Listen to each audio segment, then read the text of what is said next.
queria, então, oficialmente dar as boas-vindas. Vou passar um pouquinho do que vai ser a dinâmica de hoje, em termos de painel, em termos das apresentações. Apresentar todo mundo e a gente começa. Então, vamos lá. Primeiro, pode passar, Adri. O clicker está aqui? Obrigada, massa. A gente teve essa nossa recepção, tem aqui cafezinho, água, quem quiser se servir ao longo da conversa, fiquem à vontade, não tem formalidade, tá? Então não precisa ficar com vergonha de ir ali pegar um café. Na sequência, a gente vai ter o nosso painel. Eu tenho algumas perguntas para a gente trocar juntos, e no fim a gente vai ter 15 minutinhos para que todos façam perguntas para quem está aqui do outro lado. E café da manhã, na sequência, para quem puder estender, eu sei que é um dia de corrido, né, de agenda para todo mundo fim de ano, mas para quem puder continuar a conversa, a gente continua do outro lado ali da mesa, do outro lado da sala, conversando. Então, um feedback aqui que eu recebi já do nosso primeiro evento é que o evento terminou, todo mundo falou, nossa, adorei o evento, foi muito legal, mas o que a Nilo faz mesmo? Falei, caramba, não falei, né?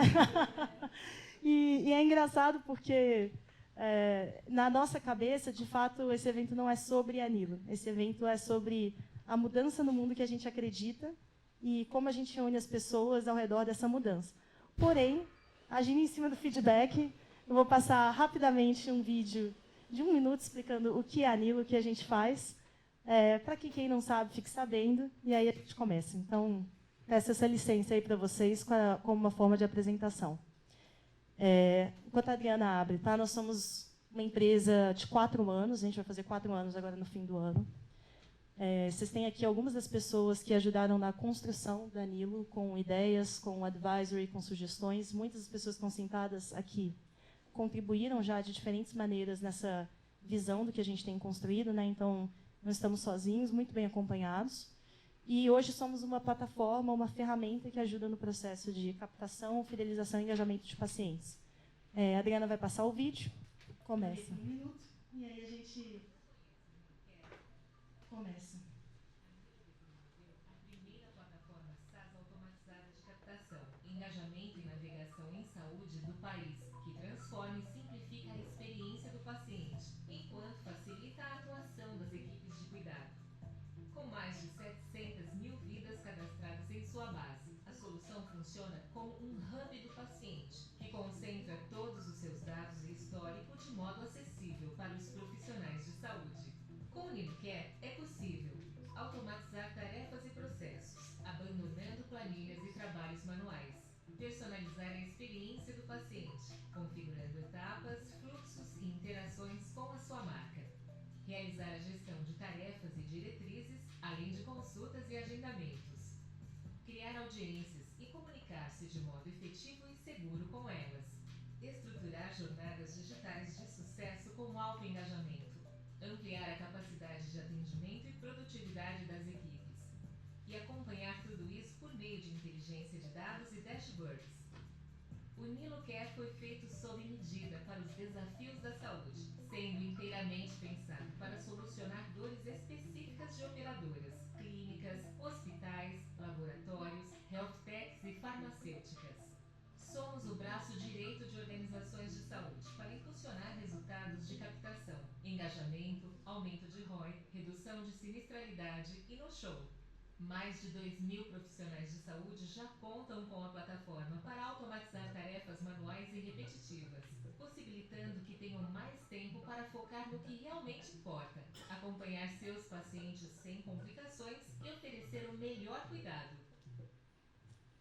É isso. Então, acho que a gente, para quem não conhece a história, né, a gente começou com uma necessidade de dentro de casa, de entender que os sistemas que já existiam no mercado, que eram prontuários principalmente, não atendiam essa demanda. E com isso a gente foi criando uma solução que fosse para resolver como a gente envolve o paciente nesse processo de cuidado, somado ao processo de digitalização que a gente estava vendo acontecendo no mercado. E, enfim, a gente vai falar, não à toa, né, de saúde conectada, que é um tema que toca nessas duas partes do que a gente vem construindo e trabalhando nos últimos anos. Para isso, estou muito bem acompanhada aqui. Queria fazer uma apresentação dos nossos painelistas. Aqui à minha esquerda, a gente tem o Dr. Paulo Chapchap, que é conselheiro estratégico de negócios de hospitais e oncologia do DASA, presidente do Conselho de Administração do Instituto Saúde para Todos. Edgar Risati, presidente da Unidade de Negócios Médico, Técnico e Hospitais Novos Elos, do Grupo Tupi. E Dr. Masanori Shiba Júnior, CEO do Dr. Consulta, para quem não conhecia essa novidade ainda, mas também foi vice-presidente do Grupo Notre Dame Intermédica, responsável pela integração dos ativos adquiridos pelos operadores de saúde, e antes passou 8 anos no Santa Helena como diretor técnico e gerente médico. A gente tem um quarto panelista também, que é o João Marcelo Oliveira. Ele está a caminho, deve estar chegando. Não sei se vai chegar a tempo, porque vocês conhecem o trânsito de São Paulo, então vamos seguir aqui com os nossos panelistas. Beleza? E aí, para fazer a nossa introdução, obrigada, Massa. Acho que eu vou fazer uma abertura falando um pouquinho do nosso cenário, tá?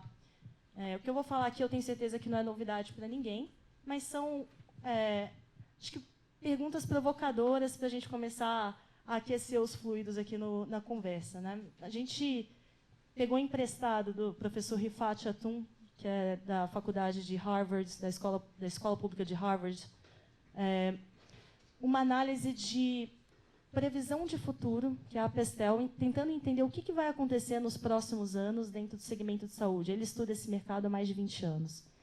E, usando essa análise, né, que leva em consideração diferentes fatores, a gente conhece todos eles, mas, né, como, por exemplo, mudanças demográficas, epidemiológicas, políticas, de desenvolvimento de novas tecnologias e aumento de custo, a previsão é de que a gente esteja num momento de tempestade perfeita para aumento de custos em saúde e, consequentemente, para falta de sustentabilidade do mesmo. E esses são números que a gente vê na prática. Esses aqui são dados da OECD, que são globais, mostrando, né, que os patamares do custo de cuidar aumentaram de maneira significativa. O percentual do PIB investido em saúde, o número pós-Covid, né, ele é significativamente maior do que o número pré-Covid, e isso se deve a uma série de aumentos de custos, ineficiências, inflação médica, mudanças regulatórias, como a gente viu ali no primeiro slide, e isso a gente sabe que também é uma realidade no Brasil. Todo mundo que está aqui sente na pele, né, esses aqui são os resultados da ANS, de sinistralidade 2023, onde a gente está ali mais ou menos na média 6, 7 pontos acima dos patamares pré-pandemia, né? Isso aqui a gente está falando de resultados agregados do sistema. E, consequentemente, a gente vê isso na pele. O primeiro semestre, né, do nosso sistema de saúde suplementar, ele foi bem desafiador. Obviamente, isso também vai tendo um impacto para hospitais, para prestadores, para o SUS, né? Então, esse aumento ele é pervasivo e ele atua de uma maneira significativa em todos nós, e principalmente nós, pacientes, que estamos aqui na ponta. Então, acho que, abrindo aí, né, esse cenário que a gente vive, como diria o professor Rifat Atun, a gente está na tempestade perfeita para um momento de mudança. E, para isso, ele fala também, né, eu não coloquei aqui os slides, mas eu acho que todos nós sabemos, o processo de transformação digital e o processo de conexão da saúde de um jeito, de uma forma a melhorar essa ineficiência, é parte da solução. Então, eu vou abrir aqui, fazendo uma pergunta para todos que estão aqui com a gente. Mas, se você puder começar, a gente pode começar por aqui, depois passa para o Edgar, para o Paulo. O que é essa saúde conectada, né? Quais são os benefícios de uma saúde que incorpora a tecnologia e em que estágio estamos? Então, vou abrir, pode pegar qualquer pedaço da pergunta, tá? Não precisa responder as 3. Todos aqui, e a gente começa com essa abertura. Bom dia, Isa. Obrigado, primeiramente. Bom aqui estar com vocês de novo. Estava com saudade desse ambiente. Eu acho que parte do que me motivou a voltar é exatamente o que você traz aqui, que é essa ineficiência e o desafio que é a gente conseguir chegar no que a nossa população precisa. Falando de saúde conectada, entrando um pouco no ponto, pegando uma parte aí que até faz sentido com a gente. Eu acho que é a questão da integração dos dados e das informações, principalmente, né? Falar de tecnologia é uma coisa, a gente trabalhar a tecnologia já é um grande desafio ainda no Brasil, mas o grande ponto é para quê? E eu acho que tem muita gente, muitas instituições que têm a tecnologia hoje, mas não conseguem usufruir dessas informações da melhor forma.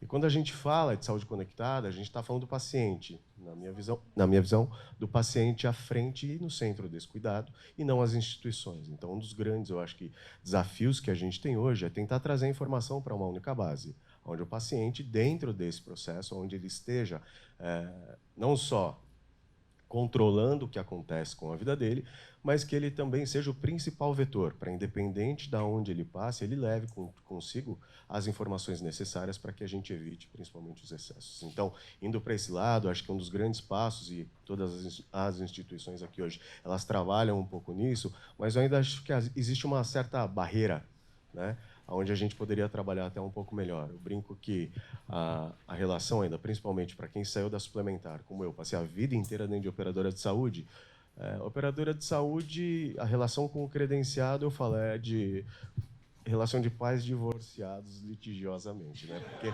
você só conversa para pagar conta. Então, é um transacional, a gente não fala do paciente, então a gente senta para conversar, e vivi isso na pele durante muito tempo, e foi o que me moveu para não ficar mais em saúde suplementar e para ir para outra parte da cadeia, justamente porque é meio que antagônico a gente falar de tecnologia, falar de tudo que a gente tem potencial para desenvolver, se o relacional entre as empresas ainda ele é muito ruim, né? A gente senta para discutir o quê? Glosa. Então, você manda um time para dentro de uma operadora ou para dentro do hospital, para quê? Para discutir glosa.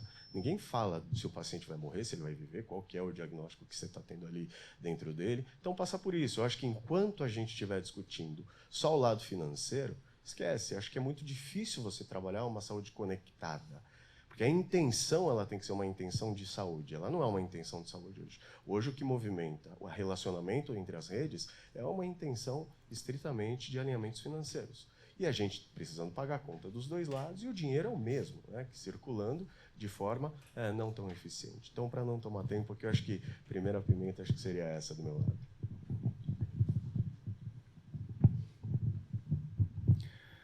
Bom dia a todas e a todos. Para mim é uma satisfação estar aqui com vocês na manhã de hoje. Muito obrigado, Isa, pelo convite.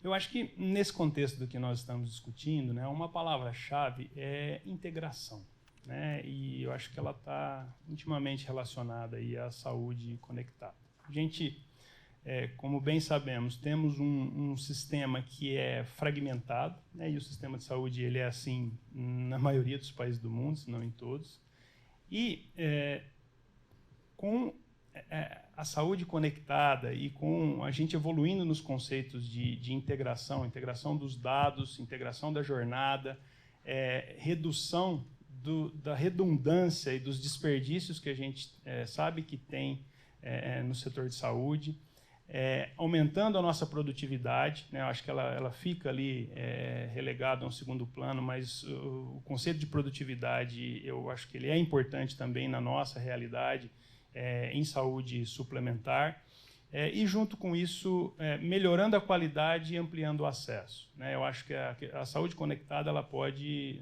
contribuir em todos esses pontos, né? Mas eu acho que um ponto chave é a gente pensar na integração, né? Na tão falada interoperabilidade e a gente conseguir se valer dos dados para trazer todos esses benefícios que eu mencionei. Bom dia. Isa, eu vou fazer uma provocação para começar, porque o ideal era que a gente participássemos todos dessa conversa, né? Porque senão nós vamos ficar repetindo o que a Isa pôs aqui com outras palavras, né? O diagnóstico. Nós temos um diagnóstico. O diagnóstico é que a gente vive no mundo uma crise estrutural dos sistemas de saúde, públicos e privados. Esse é o diagnóstico. Por causa de condições que a gente não consegue mudar. A população está envelhecendo, tem uma série de comorbidades sobre as quais a gente não tem atuação e tal. No nosso ambiente, a minha primeira pergunta eu queria que quem está hoje em operadoras, por favor, levantasse a mão e mantivesse. Tá. De vocês, quem acha que esse problema é estrutural, continua com a mão levantada, por favor. Todos, né? Tá. E dos prestadores? Levanta a mão, por favor. Quem acha que o problema é estrutural, continua com a mão levantada. Tá bom. Todo mundo acha que o problema é estrutural, né? E por que a gente não consegue resolver? A gente não consegue resolver porque tem um enorme desequilíbrio dentro do sistema. Isso que o Massa falou, ele fez muito bem. Ele saiu da operadora para o prestador. Ele viu onde está a margem. Ele viu onde está a margem. Hoje a margem está aqui. E tem um desequilíbrio de margens. Eu preciso dizer isso para vocês. Então, quando as operadoras, nos últimos anos, estão sofrendo com margens negativas, operacionais negativas, as empresas de capital aberto têm publicado margens acima de 25% operacionais. Então, você tem no mesmo sistema quem está com margens operacionais acima de 25% e quem está com margens operacionais negativas. A gente precisa sentar para conversar, porque uns dependem dos outros, né? Durante muito tempo, as operadoras ficaram na zona de conforto, eu já chego na saúde conectada, fazendo gestão de risco. Gestão de risco, não gestão de saúde. Gestão de risco atuarial, né? E não faziam gestão de saúde. Não dá mais. Vai precisar fazer gestão de saúde junto dos prestadores. E lembrar que, nos últimos anos, nós, prestadores, até contivemos o ticket. Quer dizer, cada evento está mais ou menos contido, não tem mais aquela inflação. A inflação está vindo da hiperutilização do sistema. E aí eu chego na saúde conectada. Os pacientes têm uma necessidade e uma expectativa de usar mais o sistema. E se eles forem usar o sistema mais do mesmo jeito que eles sempre usaram, nós vamos ter aumento de sinistralidade e vai ficar impagável.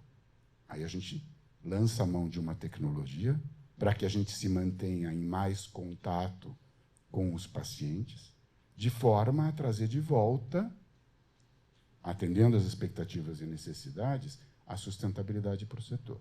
É isso que a gente está se propondo a fazer aqui. A Nilo se propõe, o NAVE da DASA se propõe e tal. E aí a gente tem uma patologia aqui.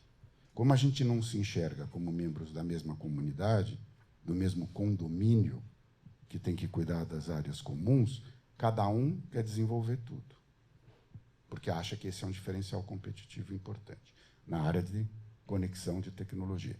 E aí a gente começa a investir quantidades astronômicas de dinheiro para procurar o caminho, em vez de nós nos juntarmos e encontrarmos caminhos comuns para resolver uma crise estrutural através de uma discussão estratégica mais ampla entre os membros do setor. E, para terminar, em relação àquela coisa das margens, enquanto nós continuarmos viciados em crescimento e aumento de margem, porque é isso que o sistema financeiro atual pede, e a gente põe essas metas, enquanto nós não fizermos um pacto durante um determinado número de anos para priorizarmos a sustentabilidade, nós vamos continuar colocando combustível nessa fogueira. Então, nós vamos precisar dar uma parada para reagrupar. Isa, eu já te provoquei com isso e ainda estou esperando o resultado. Então, você agora faz parte do painel. Nós somos muito bons em incorporar tecnologia fim, a nova molécula, o novo equipamento diagnóstico, o novo teste diagnóstico, whatever, o robô e tal. A gente não é muito bom em colocar tecnologia de comunicação, informação, dados, para resolver o middle da cadeia, que é para aumentar a efetividade do que a gente está fazendo, ciclo de receita, cadeia de suprimentos, né?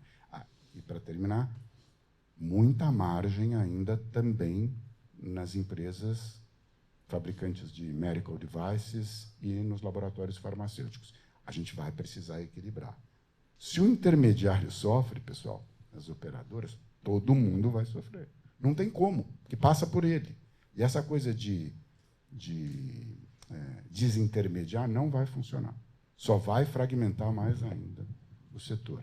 Porque a operadora é o elo, deveria ser o elo que conecta tudo em relação a dados. Porque, como os prestadores são fragmentados, aonde os dados se encontram? Na operadora. Só que ela precisa usar dados de saúde, exigir dados de saúde, e não só dados de sinistro. É isso. pegar esse microfone emprestado. Abertura maravilhosa, né? Eu acho que dá várias linhas aqui para a gente refletir. Um ponto que eu acho que todos, né, trouxemos é que a tecnologia ela acompanha uma mudança comportamental, né? Então, se a gente está saindo, eu gosto de acreditar aqui, mas ainda no começo de uma mudança, de um comportamento onde essa relação é estritamente baseada em dados financeiros, para uma relação que precisa passar por dados que também não são financeiros, né, com o objetivo de conectar ambos os pontos, influenciando o comportamento do paciente. Então, acho que isso começa, né, por uma mudança de comportamento nossa, que ainda está começando a acontecer, né, pelo que a gente está falando, todo mundo está nesse processo de... Já temos algumas iniciativas, transição, mas ainda de uma maneira separada, cada um no seu silo, né? O DASA tem o NAVE, e aí eu vou até passar... O clicker está com você, né, Fernando? Pode passar aqui um pouco para frente. A gente tem visto, né, que parte dessa transformação de tecnologia ela começa a acontecer no digital. Já tem um número significativo aí de crescimento que aconteceu nos anos de pandemia, mas previsão de 30% de crescimento em 2024, ou seja, é um setor que está crescendo bastante. A gente tem aqui novas tecnologias sendo incorporadas, não só de software, de hardware, mas também de inteligência artificial alavancando o setor. E pode passar, Fernando. A gente vê que existe já uma movimentação que foi tocada aqui por todos, não só, né, de uma mudança individual, de como eu mudo o comportamento da minha instituição, da minha empresa de saúde ou do meu grupo de saúde, mas também como eu tento fazer essa conexão acontecer entre players de saúde, que é um pouco do que a gente vem falando, acho que o ponto do CHAP, né, que não é eu trazer uma mudança isolada, mas eu pensar isso de uma maneira como um pacto, como uma troca. Massanori está à frente do Dr. Consulta, que recentemente teve uma parceria estratégica com a Cuidar-me, né? Então tem ali um primeiro processo de mudança. O Edgar, à frente do Grupo Fleury, que não só tem se tornado um hub de saúde com diferentes unidades, não só laboratorial, mas tem ali infusões, fertilidade, oftalmologia, dentre outros. E o DASA, igualmente, né? A gente vê o DASA como uma plataforma de saúde, até como o NAVA se coloca, né? Uma plataforma de saúde. Além de conexões entre instituições. Por exemplo, a gente sabe que tem algumas pessoas aqui do BP, do Bradesco, e aí a gente tem a ABPF, que também está sendo representada aqui, como uma junção, né, de diferentes instituições pensando no tratamento oncológico de uma forma diferenciada, mais custo-efetiva, com navegação. Como vocês veem o futuro dessa saúde conectada? Né? O que são essas conexões que saem só de uma instituição e elas começam a ser trabalhadas em grupo? E quais são os elementos importantes para que a gente garanta o sucesso dessa evolução do sistema de saúde? Bom, acho que estou tentando reconciliar aqui, né? O Chap foi muito didático aqui, nos deu uma aula e colocou de uma maneira muito clara, né, ali os principais vetores. Né, quando a gente olha para esse contexto de a gente aumentar a abrangência, a relevância na cadeia, né, a gente tem no Grupo Fleury uma perspectiva não hospitalar, né, de evoluir nesse conceito da integração, né, que eu gosto de enfatizar bastante, né, da jornada de cuidado nas diferentes especialidades. E eu acho que, pensando na saúde conectada e nessa abrangência, né, o que tem ficado cada vez mais claro para a gente, nesse novo contexto, é a importância do dado. Né? Muitas vezes é baseado nos dados, né, e a gente tem trabalhado isso já há alguns anos, né, trazendo ali os cientistas, os engenheiros de dados como membros integrantes ali das equipes multidisciplinares de saúde, a gente olhar para fazer bases de dados que façam sentido do ponto de vista assistencial, né, que esse por si só é um desafio, E a gente tem evoluído, né? Temos atualmente uma base de dados com mais de 5 milhões de resultados de exames de mama, né? E isso permite a combinação de médicos trabalhando com cientistas de dados, ela é muito virtuosa, né? Ela permite insights no sentido de desenvolver protocolos, no sentido de evoluir com experimentos, né? Em que a gente possa ali testar hipóteses, no sentido de engajar o paciente e fazer com que a gente preencha gaps de cuidado que a gente encontra, né?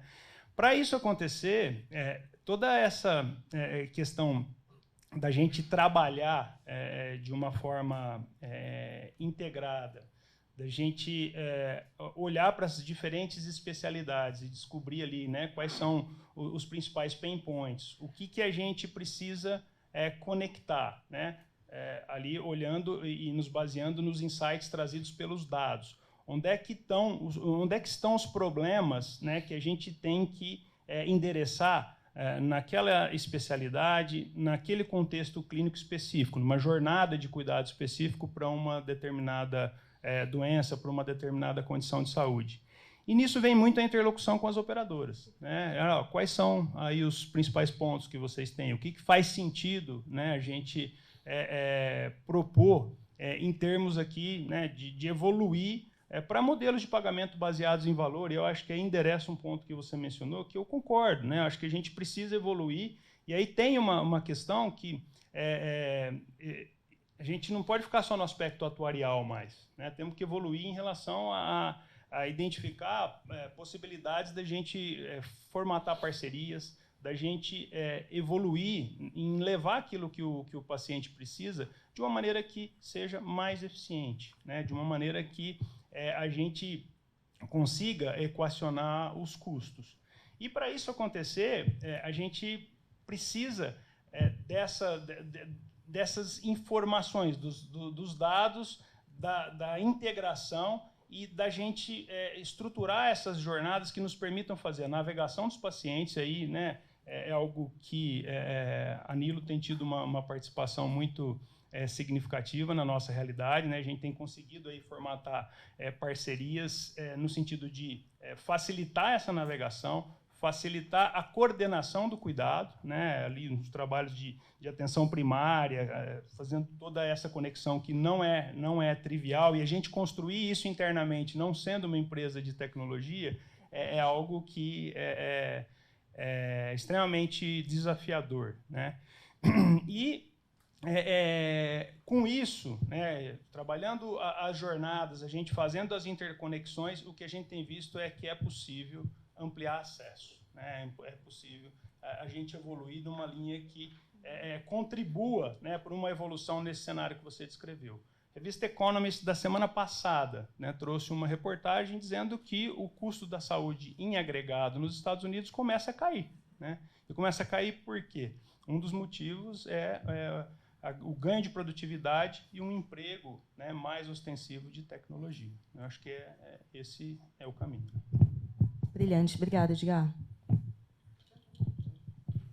Eu concordo. A gente está integrando mais. Tem várias formas de integrar mais, né? Por exemplo, o Fleury fez um movimento importante, que é ir para a medicina ambulatorial, né? Não ficar no diagnóstico. Porque quando você está só no diagnóstico, você sofre de uma patologia. Os médicos não institucionalizados podem fazer o que eles quiserem. Eu estou falando como médico aqui. Então, uma operadora chegou para uma empresa diagnóstica e falou assim: eu não pago mais a conta quando tiver mais de 50 exames de análises clínicas no mesmo pedido médico. Do ponto de vista conceitual, ela está absolutamente certa. Não existe hipótese diagnóstica que você precise de 50 exames de análises clínicas para confirmar ou afastar. Não existe medicamente isso. Aliás, não existe que precise de mais de 10. O Edgar pode me corrigir aqui. E depois você pede o complementar se aquilo não esclareceu. Mas, em contrassenso, quem pediu o exame não está institucionalizado.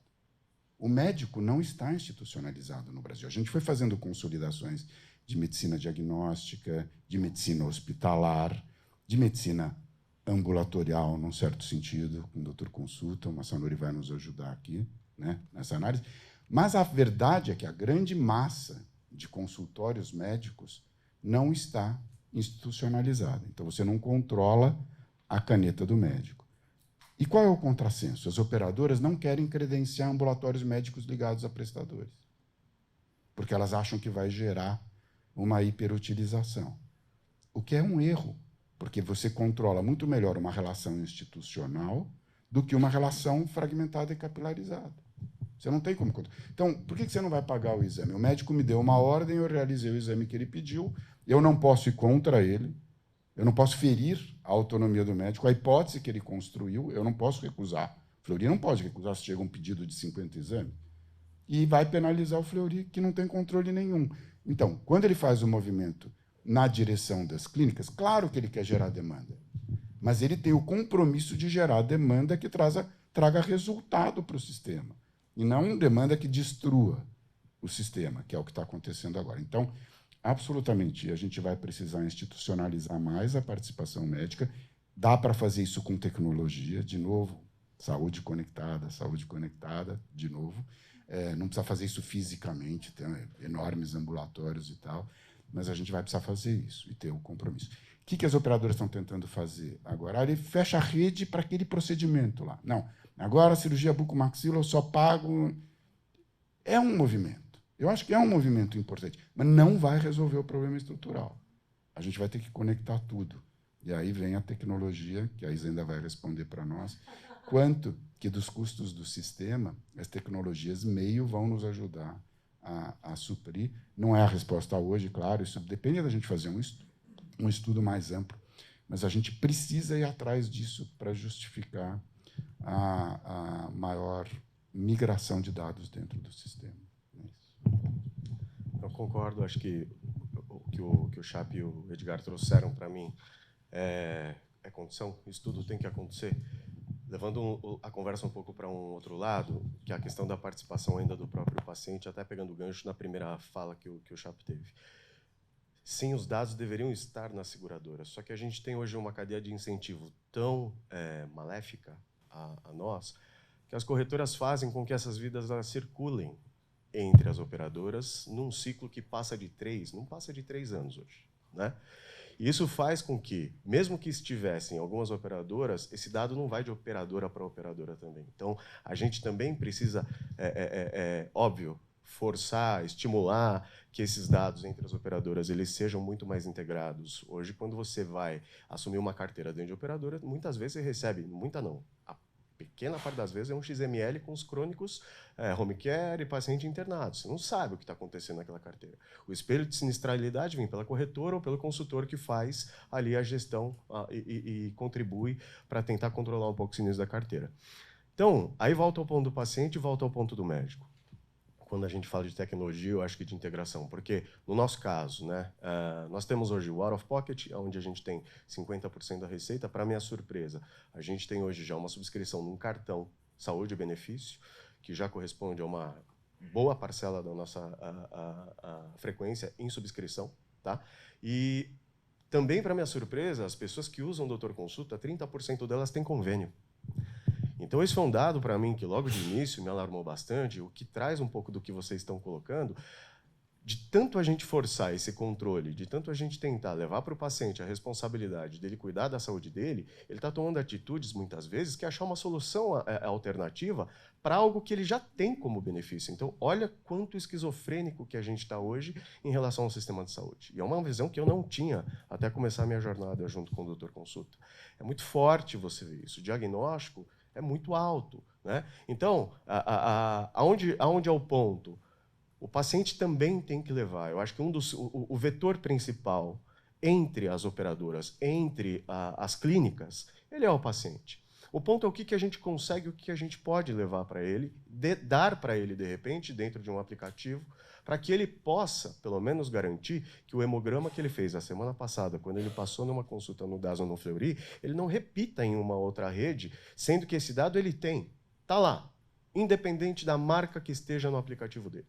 Então, aqui eu acho que é um ponto que eu acho que para nós e para mim aqui é um desafio interno dentro de doutor consultor, porque eu tenho out of pocket, subscrição e a parceria com a Cuidar-me.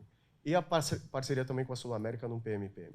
E aí vem o ponto da integração dos dados e o que a gente quer fazer um pouquinho para tentar ajudar e complementar o sistema. Que é justamente isso. Se for por uma relação, como o próprio Chapo colocou, e eu concordo, de varejo-saúde, onde a gente vai trabalhar com credenciamento normal, cara, negociando tabela, esquece, isso não vai funcionar.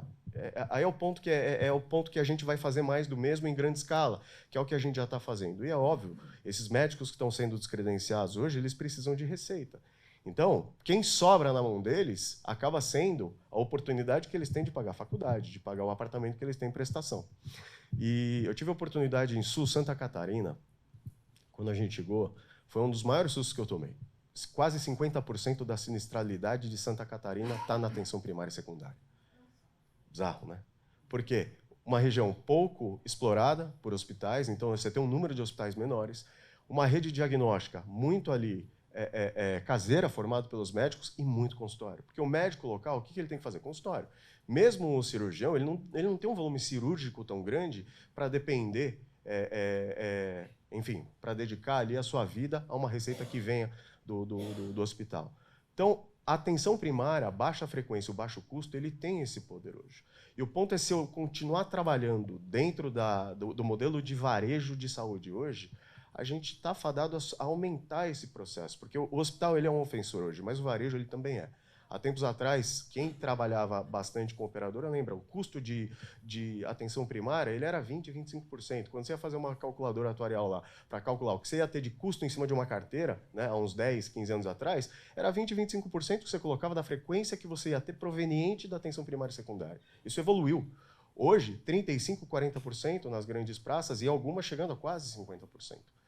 Tecnologia, né, que aumentou, o poder diagnóstico, o número de diagnóstico que aumenta, mas então, assim, existe aqui uma necessidade de melhor integração e de melhor informação. E aqui é o ponto que eu acho que, assim, como principalmente as operadoras poderiam forçar, e nós aqui, como cadeia prestadora também, é estimular o paciente a ter a consciência e educar um pouquinho, acho que mais o público, do que ele precisa saber do básico para que ele consiga contribuir também na gestão do sinistro dele. Porque hoje a gente tem Unimedes e as grandes corporações correspondendo a 60%, 70% do que a gente tem de vidas na suplementar, do modelo totalmente corporate. Que quem decide a vida não é o cara, é o RH. Né? É o RH balizado em quê? Em preço. Sinistro bateu tal tanto, faz o bid, vê quem vai ser o próximo, e essa cadeia ela vai cada vez aumentando mais. E o grande ponto é que a gente está falando do prestador, a gente fala das operadoras, mas eu acho que a gente tem que também colocar o paciente nesse centro, e a gente tem que pensar em alguma forma dele ser o vetor dessa informação básica e simples. Tá? É aquilo, prontuário eletrônico deveria ser o universal. Deveria ser, né, o NHS, colocando aqui alguns exemplos do que a gente vê de bom de fora, ele viabiliza a possibilidade de você ter a informação em todas as pontas, independente do paciente. Então, hoje a nossa tecnologia, ela está ficando, e eu acho que a curva das startups, eu vi um dado há uma semana que mostrava que de 2020 para agora, a gente teve uma redução do número de novas startups, principalmente em saúde. Pela primeira vez na história, as startups de saúde elas ficaram abaixo de agro e de fintech, que subiram de novo. Então, mesmo o empreendedor ele está desistindo, talvez, de entrar dentro do mercado de saúde para fazer parte desse movimento, porque ele está cansando, ele está vendo que assim, poxa, eu estou indo contra, eu estou batendo, vocês mesmos pivotaram na ideia de vocês desde o início, né? Eu faço coro a esse... É duro. O que eu acho que ainda tem é uma certa barreira. Ainda volto ao ponto que ainda existe isso. Eu acho que essa conexão com o paciente, eu vou falar isso muito porque é um pouco até do que a gente tem que trabalhar lá internamente, ela vai ser muito importante. E a gente está testando lá até, Chape, porque a Cuidar-me para nós é isso. É dar para o paciente tudo que ele precisa de informação para independente para onde ele vá no futuro em relação à saúde. Tá? Com a Sul a gente ainda não tem isso, mas é um modelo de negociação de PM-PM, onde assim, eu assumo o meu risco. Tá? E até onde a gente sabe uma sinistralidade super saudável do que tem dentro dessa carteira. Por quê? É conta fixa. Um pouco do que a gente falou dos 10 exames e do cap que a gente tem que colocar. Tá? Porque o ponto que eu acho que quando passa a ser saúde, deixa de ser faturamento, aí a gente começa a sanear a população. Então, para nós hoje, né, como um elo de ligação dentro da cadeia primária, eu acho que o desafio dessa conexão e dessa integração está muito em trazer o paciente para dentro da nossa cadeia. Nossa, pode ficar com o microfone. Acho que a gente acabou adiantando o próximo tópico, que bom, veio naturalmente, que era justamente sobre o papel do paciente. Eu acho que a gente ampliou, né? Tem um filósofo, Danilo, que está sentado ali, Daniel, ele fala várias coisas que me marcam, e uma delas foi, eu que sou engenheira e passei muito tempo estudando isso, ele falou, saúde são vasos conectados. Né? Então, são aqueles vasos que eles não existem de maneira isolada. Então, é muito difícil, até quando a gente fala assim, a gente é paradoxal, porque a gente serve a prestadores e operadoras de saúde. Só que a alma, né, o coração do que circula dentro dessas instituições são os médicos prescritores, né, os médicos que acho que o Chap trouxe, todos tocaram nesse ponto. É parte fundamental da geração de demanda e encaminhamento dessa demanda, e do paciente, principalmente, que foi o ponto central, de como fazer com que esse paciente esteja mais consciente, mais informado, e para que ele receba um cuidado que seja individualizado, que foi um ponto que o Edgar também bateu bastante. A gente trouxe alguns pontos para ilustrar isso. De novo, isso aqui são do professor Rifat Atum, onde ele fala que parte do processo, né, de melhoria da eficiência do cuidado é justamente a gente sair de uma visão populacional para chegar numa visão de um cuidado individualizado, né, ou seja, existe ali a linha de cuidado do paciente diabético de uma maneira abrangente, mas o que a gente está falando é qual é a trajetória de cuidado do paciente, né, Fernando, que não só é diabético, desculpa, estou usando como exemplo, mas também acabou de passar no PA porque ele teve uma alta de algum indicativo importante na saúde dele, que também tem uma outra condição crônica, e todas essas condições fazem que o cuidado do Fernando, paciente diabético, seja diferente do cuidado do Luciano. Pode passar. Somado a isso, né, a gente leva, né, então saímos ali de um modelo populacional, de saúde populacional, dos programas de grupo, para chegar num programa mais individualizado. Eu acho que o Edgar trouxe bastante esse ponto, né, de olhar uma trajetória específica de cuidado através de dados para que isso aconteça. É um pouco do que está sendo feito ali no Grupo Fleury, e levar esse cuidado para outras dimensões que não sejam só o atendimento presencial, mas que ajudem com o custo, com a viabilização, porque não há dúvida de que o cuidado individualizado ele é mais eficiente. A grande dificuldade é como fazer com que isso diminua o custo e não aumente, que eu acho que é justamente o ponto que o Paulo trouxe. O cuidado, o ROI, né, da adição de tecnologia precisa existir. Não adianta a gente trazer mais custo para um sistema que está sobrecarregado, se a gente não entender que isso esteja gerando, né, eficiências no curto e no médio prazo. E no curto prazo, a redução ela se dá por uma eficiência que é conseguir fazer mais com menos, né? No longo prazo, obviamente, isso se reflete em uma saúde mais saudável, uma população mais saudável e uma sinistralidade melhor. Mas no curtíssimo prazo, é eficiência operacional, né? Como que eu estou pegando um trabalho que antes era feito por um conjunto muito grande de pessoas, que, por sinal, vão ficando cada vez mais caras, né? Com os pisos de enfermagem, com outras pressões populacionais que a gente tem, para que isso seja mais eficiente. Pode passar, Fê. E acho que, enfim, uma coisa que é interessante também, esse dado eu trouxe mais de curiosidade, me chamou a atenção, é que tem um aumento significativo de NIPS esse ano. Então, olha só, o professor Rifat Atum, ele começa lá na análise falando que existe um aumento da expectativa do consumidor paciente.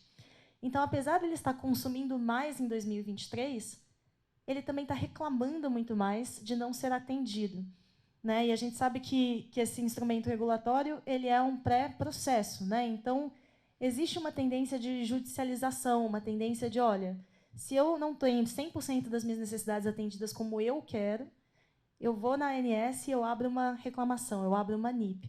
Então, como conciliar, né, essa esse aumento de expectativa, essa voz cada vez mais forte que o paciente traz, com a realidade de que, ao mesmo tempo, ele também é parte da mudança, né? Então, a gente traz aqui esse tópico. Até por uma questão de tempo, a gente tocou bastante já nesse assunto de experiência do paciente no tópico anterior. Eu acho que eu vou somar esse tópico com o próximo, tá? Para a gente trazer aí a experiência dos nossos panelistas, que eu estou aprendendo muito com. Acho que todo mundo aqui está tendo bons insights. Falamos de como trazer o paciente, de como trazer o profissional médico para o processo de jornada, e, principalmente, uma palavra que foi muito comum a todas as falas foram dados. Como a gente usa dados melhor. Qual é a dificuldade? A dificuldade é que a gente sabe que a transformação, né, esse processo de digitalização, de verticalização digital, que foi um pouco do que o Paulo trouxe, né, de como eu faço um melhor controle da minha rede sem necessariamente ter que adquirir a minha rede através de tecnologia. Ou que os outros panelistas falaram sobre o papel do paciente, como individualizar. Tudo isso passa por dados. O problema é que a gente tem essa visão, né, de que dados geram mais informação, que geram conhecimento e que geram ação, né? Ou seja, que se a gente tem uma atuação baseada em dados, isso gera eficiências. Porém, o problema é que, na prática, nada disso acontece, né? Porque os dados eles são escassos, de baixa qualidade, que geram informações insuficientes, baixo nível de conhecimento e uma ação que é pequena, baseada em dados. E a gente tenta atuar aqui nesse segmento. Pode passar, Fê. E a gente vê aqui que grande parte das empresas, isso foi uma pesquisa da KPMG, fica faltando a fonte, né? Encomendada para a Forrester, que é uma empresa de saúde, isso foi uma pesquisa de 2023. Quais são os principais obstáculos para uma execução bem-sucedida de estratégia centrada no paciente? Apesar da gente saber que isso é uma necessidade, que é uma tendência, grande parte das empresas ainda estão vendo barreiras no processo de adoção. Isso gera o cansaço das startups, Márcia, que você está falando. Que é, poxa, está todo mundo falando a mesma coisa, mas como que a gente parte para a ação, né? Qual que é a dificuldade de a gente conseguir retomar essa confiança, trazer o alinhamento de incentivos para que isso aconteça? Essa foram a resposta de algumas centenas de respondentes. Foi uma pesquisa americana, mas acho que serve para a gente também. Segurança e privacidade de dados, dificuldade de compartilhar dados e analytics de pacientes, dados do paciente armazenado em múltiplas bases, verba insuficiente, que é o ROI, e sistemas legados. Ou seja, muita coisa relacionada a barreiras táticas mesmo, né, de como viabilizar esse cuidado centrado no paciente. E aí eu deixo a pergunta final aqui, antes de abrir para a nossa perguntas e respostas, que é: que conselho você daria para outros gestores passando por esse momento único na história? Acho que todo mundo aqui já passou por mais de uma crise, essa não é a primeira, mas é uma crise diferente, porque acho que a gente vê avenidas de solução que talvez não existissem no passado. Então, deixo aqui, depois a gente abre para perguntas e respostas do grupo. E você sabe que... Volta à pesquisa, por favor. Eu queria trazer um ponto cego dessa pesquisa aqui. Eu acho que a gente está olhando para dados e fluidez de dados, confiabilidade de dados, data analytics, do ponto de vista de uma solução procurando um problema para resolver. E isso não é clichê, pessoal, é de verdade, porque eu vivo isso. O problema, quer dizer, a utilização de dados deve partir de um problema, de uma pergunta. Uma pergunta de quem está atuando. Muitas vezes, os cientistas de dados estão lá agrupados, analisando dados para descobrir padrões, para tentar trazer uma resposta que a gente não pediu, a gente não perguntou aquilo. E a gente está cheio de perguntas e ninguém responde essas perguntas para nós. Eu estou dizendo clínicos, prestadores, gestores, etc. Então, uma das primeiras coisas que eu fiz quando eu cheguei na DASA foi montar um comitê de dados em que estavam presentes os que perguntavam e os que eram capazes de responder. Mas sempre os projetos que a gente tocava começavam na pergunta e não começavam num grande painel de dados para a gente procurar como usar melhor aquele painel de dados. Então, ninguém falou isso aqui, mas e talvez não tenha como falar isso numa pesquisa, Mas a minha contribuição, a minha resposta à tua pergunta é: montem squads em que os prestadores, os gestores estejam presentes e tudo que a gente vai buscar parta dessa pergunta e desse problema a ser resolvido. A gente tem suficiente, vocês não vão ficar ociosos, não precisam se preocupar. Eu acho que esse é um ótimo ponto, né? Não dá para inverter o método científico todas as vezes, né? Muitas vezes tem que partir da hipótese, da pergunta. E essa é uma das razões que eu mencionei, que essa combinação, né, dos cientistas de dados com os médicos, ela muitas vezes é bastante virtuosa, porque gera, né, os médicos fazem as perguntas, né, que ali são relevantes ali do ponto de vista clínico, assistencial, para serem respondidas com os dados, né? E também esse é uma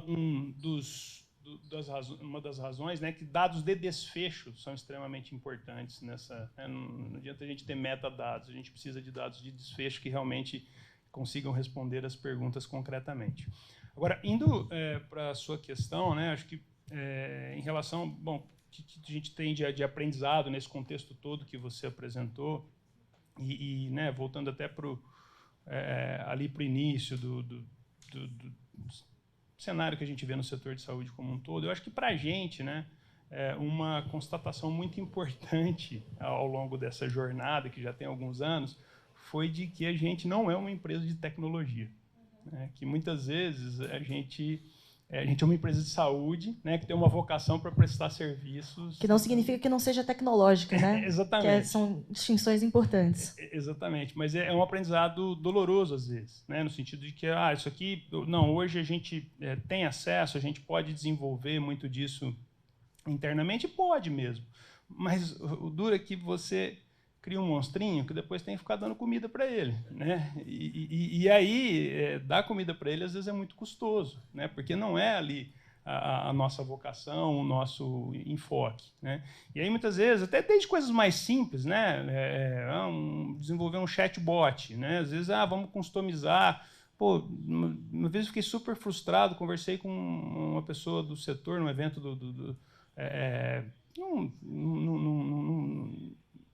num evento de stand de congresso, nós colocamos já 3.000 horas de desenvolvimento. Ele falou, pô, só esse mês eu coloquei 30.000 horas no meu chatbot que prestava serviço para várias empresas. Eu falei, e para a gente aquilo tinha sido um custo muito significativo. Bom, então não faz sentido de verdade. Talvez essa seja uma realidade que até já tenha mudado de novo, né? Nesses últimos 10 meses aí, a gente passou por uma revolução na inteligência artificial generativa, né? Talvez isso até já esteja mudando de novo. Mas eu acho que, do nosso ponto de vista, ficou claro, né, que a gente tem que focar ali no que é a nossa vocação, né, ali relacionado à saúde, atender bem o paciente, e, de um modo geral, as parcerias elas são muito mais efetivas, né, para trazer esse ganho de produtividade, para trazer a rapidez que a gente precisa, né, a agilidade que a gente precisa e todas as conexões para a gente conseguir ampliar o acesso que é tão necessário para o setor de saúde atualmente. Brilhante, obrigada. Eu vou no gancho um pouco também do... Quer falar, Chá? Eu queria comentar uma coisa que ele falou, porque acho que é super importante o que o Edgar falou aqui. Cara, a vantagem competitiva do Fleury está no Fleury. Não está na plataforma que o Fleury vai desenvolver e tal, não sei o quê. Está nos pacientes que ele já engajou, nos médicos que ele já engajou, na qualidade do que ele faz, no aperfeiçoamento contínuo da atividade já existente. Ele é um incumbent que tem que incorporar tecnologia, mas ele não precisa desenvolver toda a tecnologia que ele vai incorporar. Então, se a gente não tiver essa consciência que o Edgar acabou de demonstrar aqui, nós vamos ficar repetindo coisas, desperdiçando recursos e não vamos chegar lá. Então, eles já construíram, ao longo das décadas, a vantagem competitiva que eles têm. Tá? É que a gente se encanta com virar uma empresa de tecnologia e só assim resolver os problemas. É uma empresa de tecnologia, só que ele não desenvolve toda a tecnologia.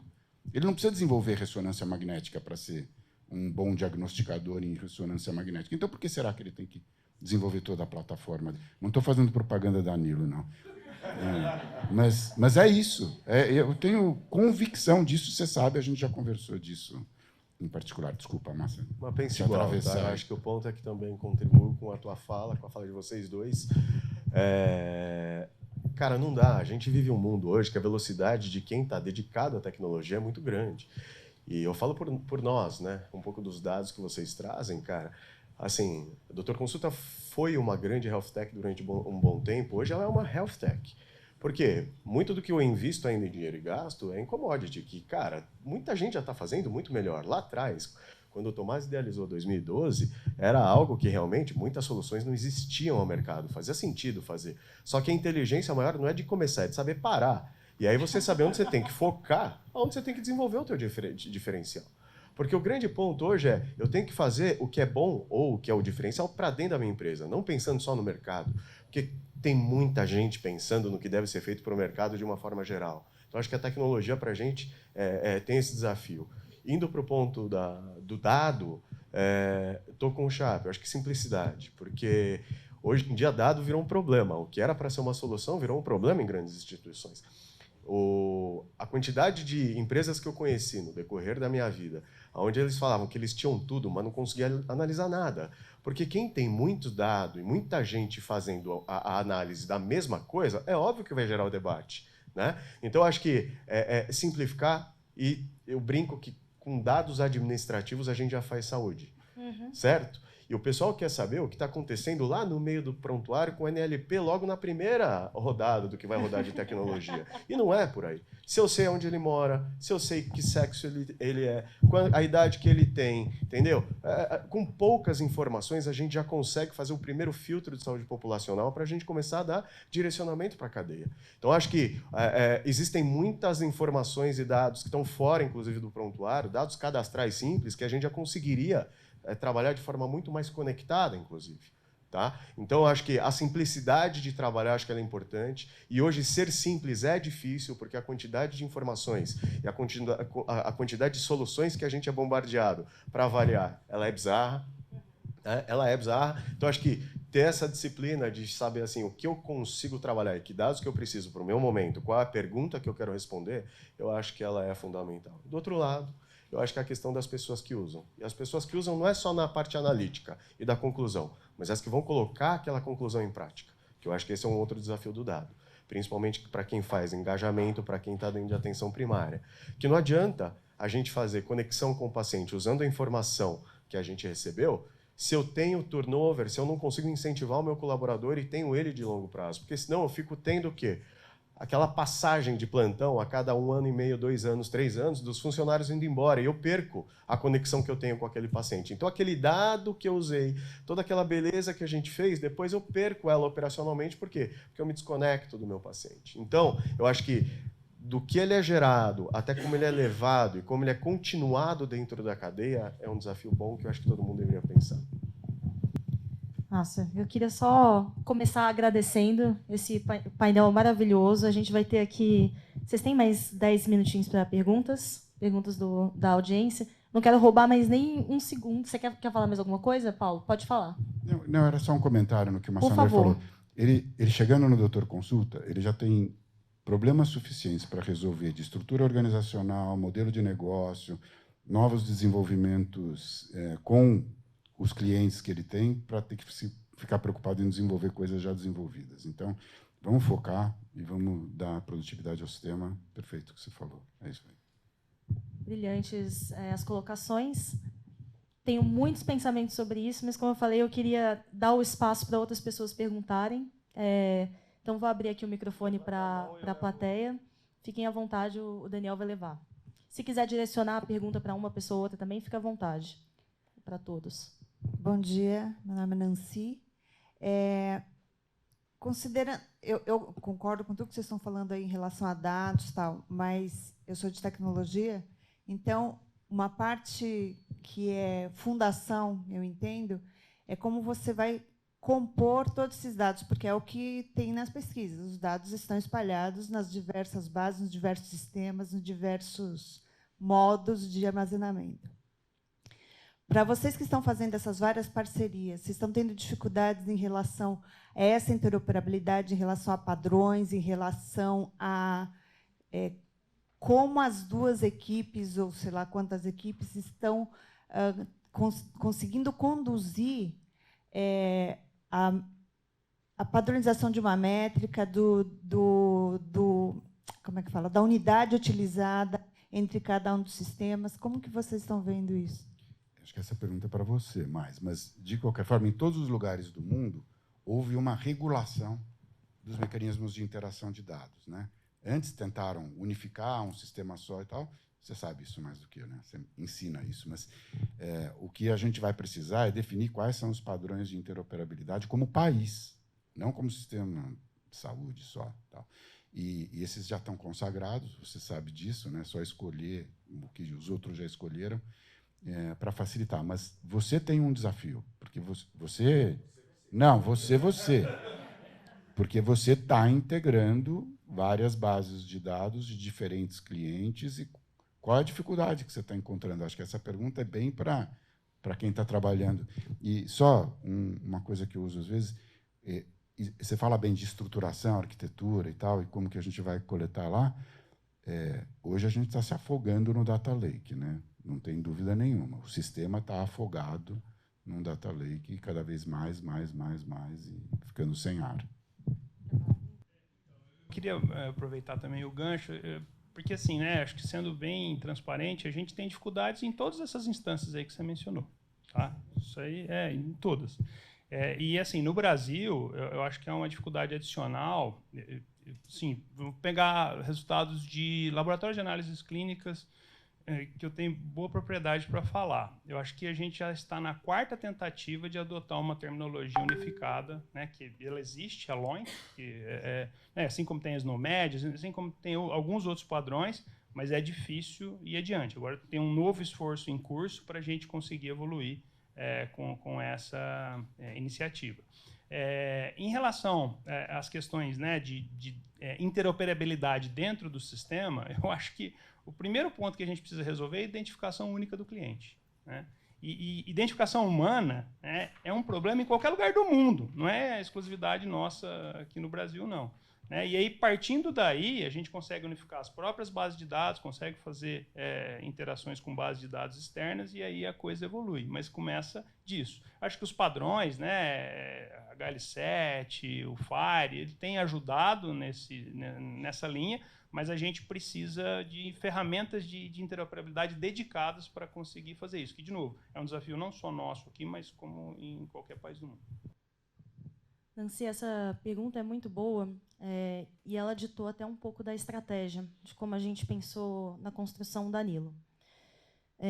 Acho que bem no comecinho, né, da empresa, a gente se perguntou muito se a Nilo deveria começar como um primeiro produto sendo um barramento de interoperabilidade. Dado que, né, se a gente está falando de uma gestão de saúde orientada a dados, esses dados são importantes. Qual foi a nossa conclusão na época? Primeiro, os barramentos já existiam, né, e a dificuldade não era criar mais um barramento para o mercado, e eles tinham um baixíssimo diferencial entre eles. E segundo, que eu acho que é o ponto que foi trazido aqui pelo Paulo, a parte mais difícil era, primeiro, saber quais perguntas a gente quer responder, quais são as perguntas mais importantes, não são todas. E segundo, a gente percebeu que existia uma fonte de dados amplamente disponível, gratuita, interoperável e já conectada em todos os players, chamada a voz do paciente, né, que era o que o paciente está buscando naquele momento, e que era uma fonte desperdiçada. Acho que isso foi um pouco de sorte, mas depois a gente foi transformando, acho que essa sorte em estratégia, que foi entender que o paciente ele quer falar. E ele está falando, só que ele bate no saque da operadora, ele bate no saque do hospital e ninguém escuta. Ou melhor, escuta e não faz nada, e aquilo fica num sistema que nunca é usado. E aí, o que a gente fez? A gente virou e falou, vamos pegar essa informação que o paciente está fazendo e tentar acionar ela? Vamos pegar, né, a interoperabilidade do WhatsApp, que está em 100% dos brasileiros, e começar a entender para onde esse paciente quer ir? E a gente viu que isso era muito poderoso. E que isso começava a gerar valor de uma maneira praticamente independente dos dados clínicos do paciente. Porque, às vezes, eu não sabia qual que era o CID dele, mas ele falava, eu sou diabético. Então, tá bom, vou pegar aqui na informação vinda, né, autorreferida do paciente, mas que é suficiente para eu dar esse próximo passo na navegação. E aí, a primeira API que a gente fez, né, de interoperabilidade, que começou a ser usada, foi justamente a de pacientes, né, que é a de identidade. Essa formato do HL7 mas foi melhorada, inclusive o André, que está aqui, né, do Grupo Fleury, a gente já usa ela em vários clientes, o Fleury é um deles, o Einstein, a Connect, que estão aqui também. Já é amplamente usada, e ela foi refinada para conseguir criar uma visão única de paciente para além de CPF, combinando outros dados. E eu acho que hoje a gente tem já, acho que mais de 15 APIs que estão no formato HL7 mas, sendo bem honesta, poucos clientes usam todas. Os clientes usam partes. E eles usam partes baseado na resposta que eles estão tentando trazer, que é, cara, como que eu levo o paciente do ponto A para o ponto B no momento certo? E muitas vezes ele não precisa saber todo o histórico, às vezes ele só precisa saber diagnósticos principais, evolução clínica e eventos que esse paciente passou. E isso vai reduzindo um pouco, né, essa necessidade que a gente tem de partir de eu preciso ter todos os dados para conseguir tomar uma ação, para fazer o caminho contrário, que é qual é a ação que eu preciso tomar, o que o paciente está me falando, e como eu pego o mínimo conjunto de dados para conseguir direcionar esse paciente para onde ele precisa. Ou para onde, né, eu acho que é, na verdade, uma conversão, uma convergência entre onde ele precisa, onde ele quer ir e onde eu acredito que ele deveria ir, né? E achar esse meio termo, que é uma negociação, que é onde a gente está querendo levar esse paciente. Vocês querem falar alguma coisa, Márcio?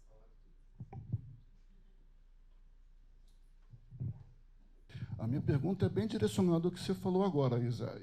Por que essa dificuldade dos players de saúde hoje, operadoras, intermediários, hospitais, etc., de entender, como o Massaroli falou, que a parte educacional centrada no paciente é de extrema importância?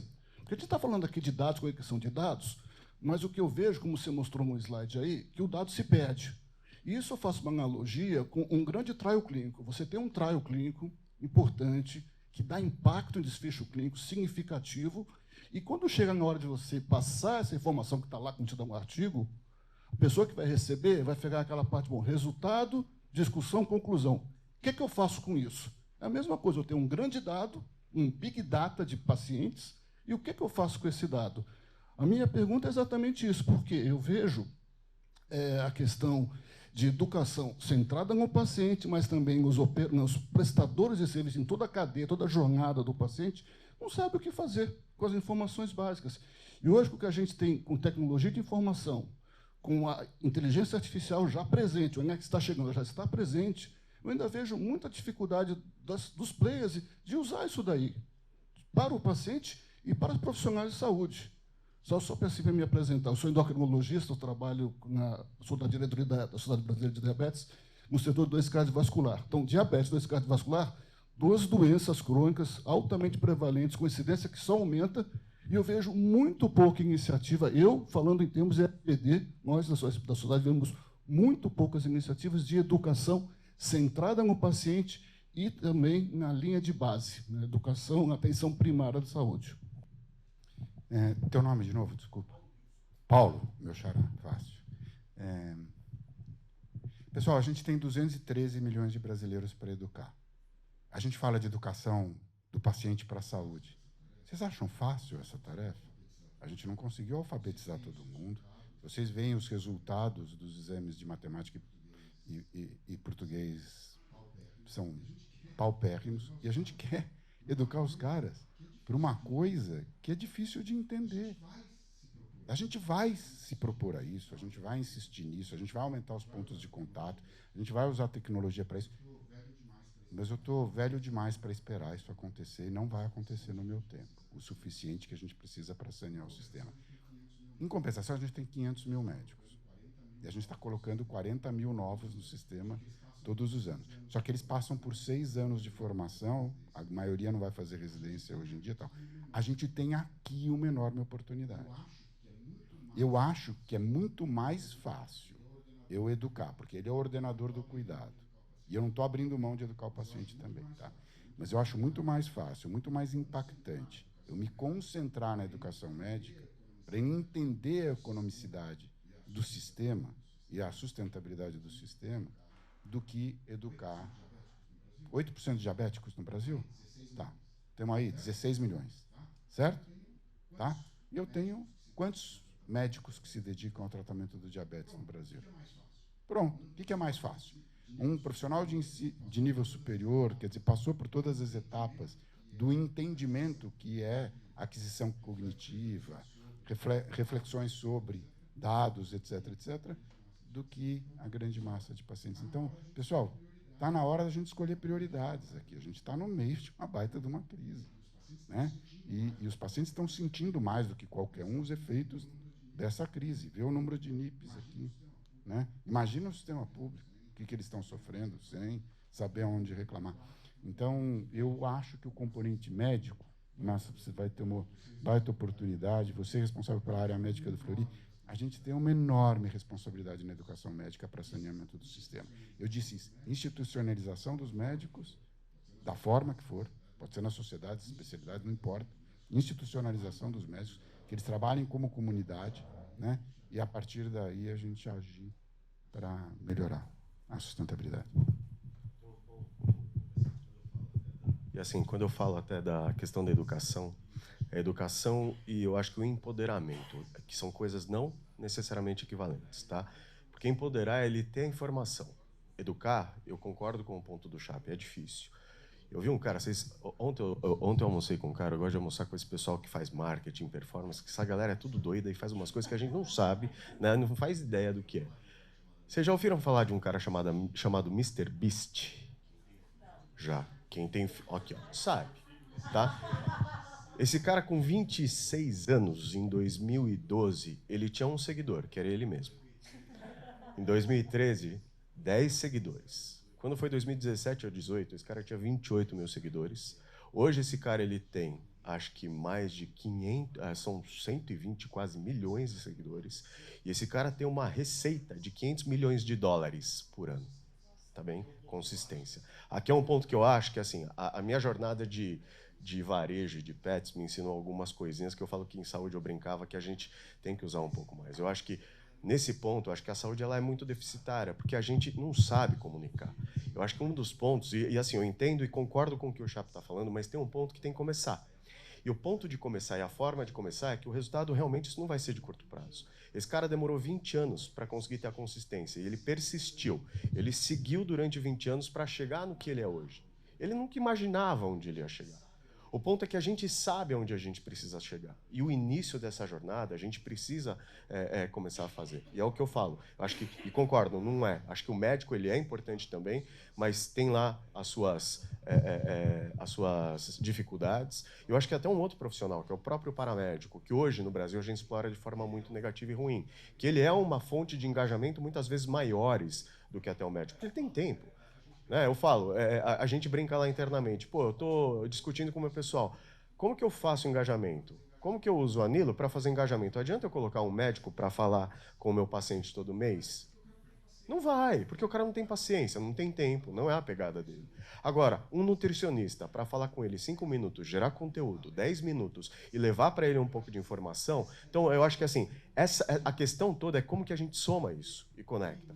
Porque o início de um processo educacional, eu acho que ele vai precisar existir tanto para a parte do paciente como para a parte médica. E para a parte do paciente, dando resposta a você, Paulo, é muito para mim ainda na questão só do empoderamento. Sem ensinar muita coisa, mas pelo menos que ele tenha o que ele precisa para levar, para independente do canal que ele vai passar em algum tipo de evento no futuro.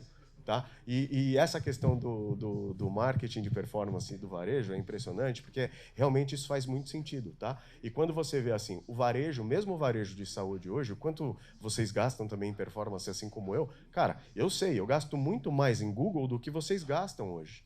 Bizarro, né?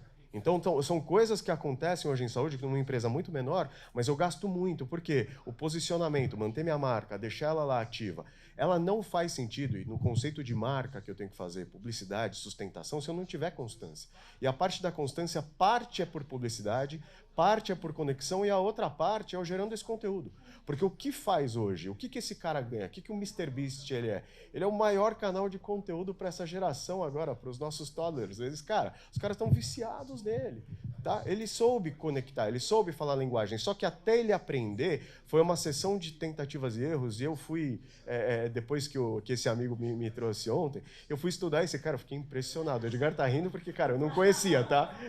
Você conhecia, né? Cara, eu fiquei impressionado. E se vocês colocarem lá os números de seguidores do MrBeast, é uma coisa impressionante. Esse escalonamento que ele teve. E aí eu peguei no YouTube para ver uma entrevista dele. Tá? Zero formação, zero parte técnica, mas o que ele trouxe para a gente? Constância. Eu comecei. A hora que eu comecei, eu fui. Tá? E aí eu ouvi do Ricardo, porque uma das coisas que eu estava conversando com ele é o Ricardo Dias, ele é um cara, é um dos principais caras de marca que acho que tem hoje no país, é um cara fantástico, né? Um amigo pessoal muito, muito próximo. E eu falei para ele, cara, era esse debate, como que eu faço, Ricardo? Me dá ideias, né? Ele falou, começa. Para de ter ideia e começa. E aí é o ponto, constância. Você vai gastar dinheiro, cara, porque isso não é barato, mas você vai ter que ter constância. E o outro ponto é essa questão do conteúdo. Última pergunta rapidinho, então. Dá tempo? Última pergunta, vamos lá. Obrigada. Acho que a minha pergunta talvez até seja um pouco repetitiva. Eu sou Bianca, eu sou gestora médica na BP. A gente tem algumas iniciativas, tentativas, na verdade, de contato com o paciente, navegação, etc. Eu concordo que o paciente é o agente de mudança que a gente está olhando menos ainda. O grupo médico é super relevante, é super importante, mas ele ainda é drivado pela atitude do paciente. E a gente, pela imensidão de dados que a gente consegue coletar hoje, mesmo que a gente organize, etc., a gente ainda não tem a voz ativa do paciente. Mesmo que eu pegue que o paciente espontaneamente trouxe, eu tenho pouca capacidade de mensuração de desfecho. E eu queria ouvir um pouquinho da experiência de vocês, de reflexões a respeito dessa mensuração ativa do que, de fato, importa para o paciente. Porque eu entendo que o drive da mudança vem nesse sentido. Vem de eu dar para o paciente aquilo que ele precisa no momento que ele precisa. E hoje a gente tem uma série de interações, o paciente chega... Nós mesmos recebemos e-mails, WhatsApps, contatos das mais diversas. E como é que a gente evita essa fadiga de contato? Como é que é a experiência de vocês, essa sensação de fato, trazer o paciente engajado da forma como a gente gostaria que ele respondesse às nossas perguntas? Eu vou passar para os nossos panelistas. Só queria destacar, eu acho que você tocou num ponto que, para mim, talvez seja um dos maiores paradoxos que a gente viva aqui na Nilo, desde a nossa construção, que é, em saúde, né, o termo de fazer uma jornada centrada no paciente, ou ser centrado no paciente, ele é prevalente, né, e ele, em quase todo o planejamento estratégico de quase todas as empresas de saúde que a gente já leu, e eu leio muitos toda semana, está lá no topo, né, de prioridade estratégica, mas, na prática, isso não se traduz, de fato, no dia a dia. Né? Muitas vezes... não existem nem maneiras de ouvir o paciente, ou mesmo quando existe, isso não tem nenhuma ação que é tomada, e por outro lado, você tem muitas outras ações, né, que envolvem navegação e que envolvem outras partes que são importantes para o negócio de saúde em outros lados. E eu acho que isso eu gosto de pensar, tá, conectando com o ponto do Massa, que isso é um processo de evolução, porque como o sistema ele não foi pensado para o paciente ser o pagador, principalmente na saúde suplementar, mas na saúde, né, mais abrangente, no varejo, isso já é uma realidade, a voz do paciente se torna mais importante. Mas a gente vê que, né, essa voz está aumentando. Né? Eu estou apontando ali para as NIPs, né, imaginárias do slide. E é uma escolha de como a gente vai conseguir canalizar, né, esse aumento da demanda de eu quero ser mais participante nesse processo, para o bem ou para o mal. Para o mal, eu acho que são as NIPs. Né? O paciente reclama, eu faço do tipo numa relação ali conflituosa. E para o bem como que eu canalizo, né, essa vontade de falar, de se expressar, para direcionar a energia para um lugar que seja adequado. Então vou passar aqui para o... Obrigado. Eu acho que a sua pergunta se conecta muito com a anterior, né? E assim, eu diria que é uma arte, né? Porque, embora a gente tenha abordagens omnichannel hoje, né, você pode abordar desde ferramentas digitais até, né, uma abordagem mais humanizada, é até certo ponto frustrante o que a gente consegue com abordagens digitais. Né? 2%, né? É uma coisa assim, você olha e fala, como? Né? É uma coisa que deveria interessar. E aí um aprendizado, né, que eu tive numa visita do Drauzio Varela, né? Ele foi lá nos visitar no Fleury. Ele falou, olha, essa comunicação em saúde com o paciente, você precisa achar um momento que ele está sensível a ouvir o que você tem para falar, né? E assim, ajuda, mas não resolve, né? É difícil achar esse momento que ele está sensível, a gente tem buscado, exato, ativamente fazer isso. E aí, né, uma experiência que a gente teve recentemente, com base nesse repositório de dados de mama que eu mencionei, um dos protocolos que a gente desenvolveu foi de engajamento ativo. A gente identificou mulheres em gap de cuidado, né? E aí, assim, a mulher tem que ter dado opt-in no sistema que você pode entrar em contato com ela, então isso reduz muito, né, a casuística, mas de 10 mil vai para 800, mas naquelas que fizeram a gente buscou engajar ativamente. E o que a gente percebeu, né, é que, assim, indo nessa linha de buscar ativamente as estratégias ali digitais, de 2% ela vai para 20%, né? E quando você consegue fazer de uma maneira humanizada, indo ali e entrar em contato, isso aumenta bastante, né? Motivou até a gente fazer uma abordagem baseada em valor, né? Hoje a gente firmou um contrato com uma grande operadora, né? Para uma grande empresa específica, em que a gente só é remunerado quando a gente consegue engajar o paciente no cuidado. E assim, a gente corre ali o espectro do omnichannel inteirinho, desde o digital até o humanizado, até ligar para a pessoa e falar, olha, importante aqui você fazer mamografia e tal, e assim, é o que tem funcionado. Então, não achamos ainda uma bala mágica, né? O que a gente tem é tentado todas as abordagens por todas as vias. Eu acho que eu ouvi, até para colaborar com a tua fala, a gente ouviu, dentro de uma base de pesquisas, que eles consideram saúde hoje como se fosse telefonia. Tá? Então, aqui foi um ponto de atenção e a gente está indo um pouco no caminho que o Edgar acabou de colocar, fortalecendo a equipe muito mais de call center, voltar um pouco atrás, mas o problema é que o cara está sendo impactado hoje por WhatsApp, por SMS, por e-mail, por tudo. E o que ele não tem é um ouvido, e geralmente quem está, principalmente no momento da dor, que é esse ponto de quando eu vou atingir, ele estava um pouco complexo. E quando a gente viu na pesquisa, tá, que ele comparava a gente com Vivo, TIM, Oi, cara, alguma coisa está errada. Então, realmente, a gente banalizou talvez um canal que devesse ser muito mais rico e que realmente devesse gerar valor. Só que na ânsia, na competitividade de tentar trazer o cara para perto, a gente acabou talvez estragando momentaneamente. Então, o passo é voltar um pouco atrás, trabalhar um pouco mais com o contato humano. É isso, pessoal. Queria agradecer, obrigada a presença de todos. Palmas para os nossos panelistas.